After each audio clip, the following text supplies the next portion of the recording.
Shalom, family, and welcome to God's Medicine Cabinet, brought to you by Crumbs from the Master's Table. Today, I am making some tea bags for my family who are dealing with a mold situation in their home, and I just want to provide them with some natural immune and respiratory support to help them while they're getting things remedied in their home. So here we have God's Medicine Cabinet, and what I mean by that is these are herbs that the Most High has given us to help us to heal our bodies naturally through his plants and spices and herbs and roots. So today we're going to talk about what I have put in these tea bags and why we've done that. First, I'm going to show you the herbs so you can see what they look like. Now, all of these herbs are in their dried form. So these are going to be what they look like when they're dried. And then we'll go over why I chose them. So first up, I chose licorice root. And this is what it looks like. Next, I have chosen echinacea. With echinacea, you want to use the root, and you also want to use the herb part of it. So I use both. I'm sorry, I'm trying to handle this with one hand. Next, I have chosen holy basil.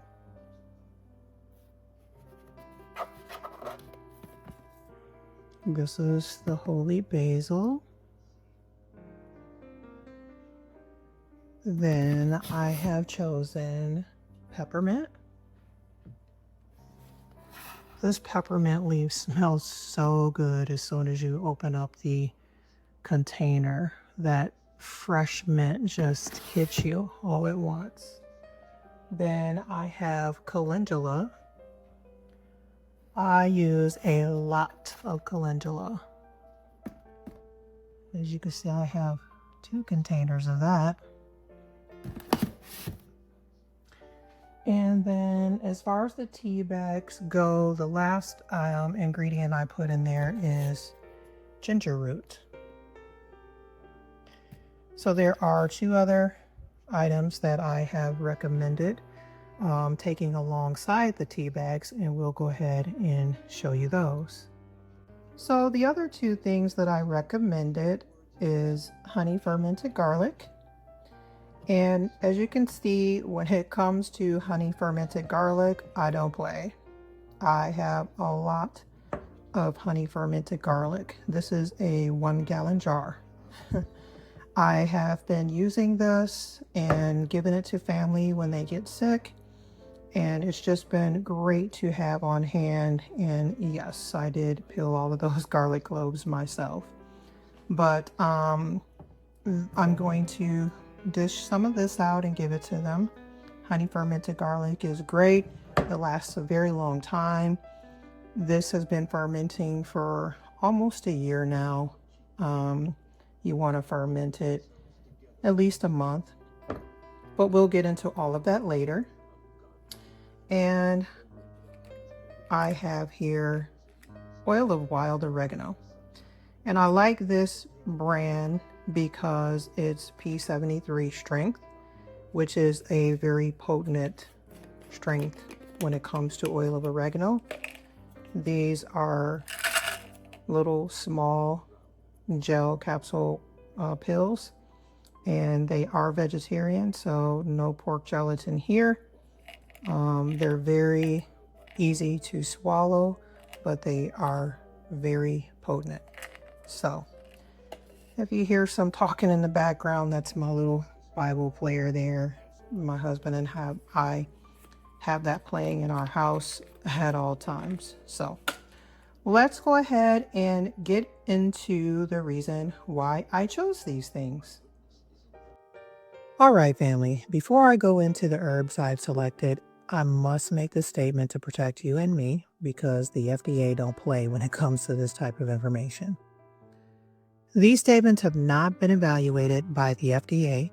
This information is not intended to diagnose, treat, cure, or prevent disease. If you have any serious condition, consult with your healthcare provider prior to introducing new treatments, as I am not a doctor and I am not giving medical advice. All right, let's go ahead and get into it. When someone has been introduced to mold, the focus is usually on supporting the immune system, detoxifying the body, supporting the liver and lungs, and reducing inflammation. There really isn't a single herb that clears the mold toxins from the body, but there are certain herbs in combination that can help the body handle exposure and reduce symptoms. So, first on my list was licorice root. Licorice root is excellent for soothing the gut lining and supporting adrenal health. It reduces inflammation in the digestive tract, the respiratory system, and joints and tissues. It can be comparable in some ways to a mild corticosteroid, but plant-based. It exhibits antiviral, antibacterial, and antifungal properties. It's traditionally used for cold and flus, sore throats, and bronchitis. It helps to modulate the immune response rather than to overstimulate it, and it promotes the discharge of phlegm or other respiratory tract fluids. It loosens mucus and soothes irritated airways, and it's used a lot in cough syrups and lung formulas. You want to avoid use or use with care if you have high blood pressure, heart disease, kidney disease, low potassium levels, or are pregnant or breastfeeding. You don't want to use it continuously long term. Typically, the limit is about 4 to 6 weeks. And you want to make sure that you're using the proper doses because high doses can cause elevated blood pressure, water retention, and headaches. So just make sure you're following the usage directions if you do get licorice root. The next one is echinacea. Echinacea supports the immune system by stimulating immune cell activity. So it helps to boost the natural killer cells. It helps reduce sore throat, congestion, and body aches. It may help the body respond faster to infections. It can shorten the duration and severity of colds and flus. It's most effective when taken early, like within the first 24 to 48 hours of symptoms. It supports the upper respiratory tract and it helps to ease coughs, throat irritation, and sinus pressure. It contains alkalamides, polysaccharides, and flavonoids, which are antiviral and antibacterial properties. It helps to inhibit growth of certain bacteria and viruses, and it supports the body rather than directly killing pathogens. It can be anti-inflammatory and may help reduce inflammation linked to infections. It can soothe inflamed tissues, including the throat and respiratory tract. The safety considerations with this one is it's not recommended for long-term daily use. It's best used short-term for 1 to 2 weeks. You want to avoid it if you have autoimmune conditions, severe allergies to plants in the daisy family, but it's generally safe for adults. You want to consult a practitioner for children or if you're pregnant. Next up is holy basil. Holy basil is an adaptogen. It reduces stress and it has mild anti-inflammatory responses and supports detox pathways. It supports the immune system because it's antibacterial, antiviral, antifungal, and antimicrobial. It helps the body to fight infections and recover faster. It's often used during colds, flus, and respiratory infections. It supports the airways. It helps to relieve coughs, asthma symptoms, bronchitis, and congestion. It acts as an expectorant and a mild bronchodilator. The precautions with holy basil is that it may lower blood sugar, so you want to use it with caution if you're diabetic or on glucose lowering medications. It may affect fertility in high doses, traditionally used short term for men. You want to avoid it during pregnancy unless supervised by a qualified practitioner. Next, we have peppermint. Peppermint soothes digestive tracts, helps with nausea and headaches often associated with mold exposure. It clears nasal congestion and helps to relieve coughs and sinus pressure. It soothes sore throats when used as a tea or steam inhalation. It is antimicrobial and supports the immune system. It fights certain bacteria, fungi, and viruses. It may support immune defense during cold and flus. Now, I told you earlier that I use a lot of calendula, and here's why. Calendula gently stimulates the lymphatic system. It helps to move stagnant lymph, supports the immune response, and aids the body's natural detox pathways. This makes it helpful for swollen glands, minor infections, and post-illness recovery. It soothes inflamed airways. Calendula is anti-inflammatory and soothing to mucous membranes. It calms irritation in the throat, bronchi, and upper airways. It's helpful for dry coughs, scratchy throats, or irritation after illness. It supports healing of the respiratory tissues after infection. It supports the immune response in the lungs. Calendula enhances immune activity while remaining gentle. It helps the body to respond to viral or mild bacterial respiratory infections. It supports recovery from colds, flu, bronchitis, and lingering respiratory weakness. It works well in post-infection recovery. Calendula doesn't force expectoration. It supports healing while other herbs clears mucus. It's good for lymphatic drainage for chest congestion. It helps to move stagnant lymph in the neck, chest, and lungs. It's useful when congestion feels heavy, swollen, or slow to clear, particularly helpful when colds settle in the chest. Calendula has mild antimicrobial and antiviral properties. It supports the body in clearing the upper respiratory infections. It soothes tissue while helping reduce microbial load. It's especially useful when there is a sore throat and swollen glands.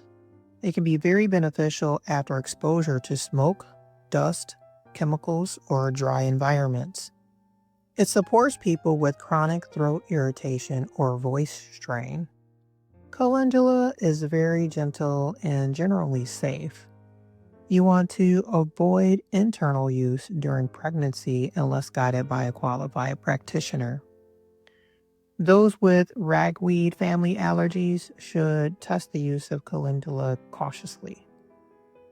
Ginger. Ginger is an anti-inflammatory. It supports circulation, digestion, and it detoxes pathways. For its anti-inflammatory effects, ginger helps reduce inflammation in the airways, which can ease breathing in conditions like asthma, bronchitis, and allergic reactions. It inhibits inflammatory pathways that contribute to airway swelling. It acts as a natural expectorant, helping to loosen and expel mucus from the lungs and sinuses. It's especially helpful for chest congestion, colds, and productive coughs. It has bronchodilator support. Ginger may help relax airways, smooth muscles, improving airflow. Studies suggest that ginger can enhance the effects of bronchodilator medications used in asthma. It has antimicrobial properties. It exhibits antiviral and antibacterial activity, which may help the body fight respiratory infections like colds, flu, and sore throats. It can help shorten duration or severity of upper respiratory infections. Ginger's warming nature helps calm spasmodic coughing. It reduces throat irritation and dryness often associated with persistent coughing. It stimulates circulation and immune response, helping the body defend against respiratory pathogens. It also supports a faster recovery during illness. It can help with allergic and environmental triggers. It has antihistamine-like effects, which may reduce symptoms from allergens, smoke, or pollution exposure. Cautions with ginger is to avoid excessive use if you have active ulcers, gallstones, or are on blood thinning medications. Ginger is warming. Use it moderately if you have heat sensitivity. Up next, we have garlic. Garlic has powerful antimicrobial properties. Garlic contains allicin, a sulfur compound released when garlic is crushed or chopped. It helps fight bacteria, viruses, fungi, and parasites. It supports the body in resisting colds, flus, and other infections. Garlic activates the immune cell response. It enhances the activity of white blood cells, macrophages, and killer cells. These are essential for identifying and destroying pathogens. It reduces the severity and duration of illness.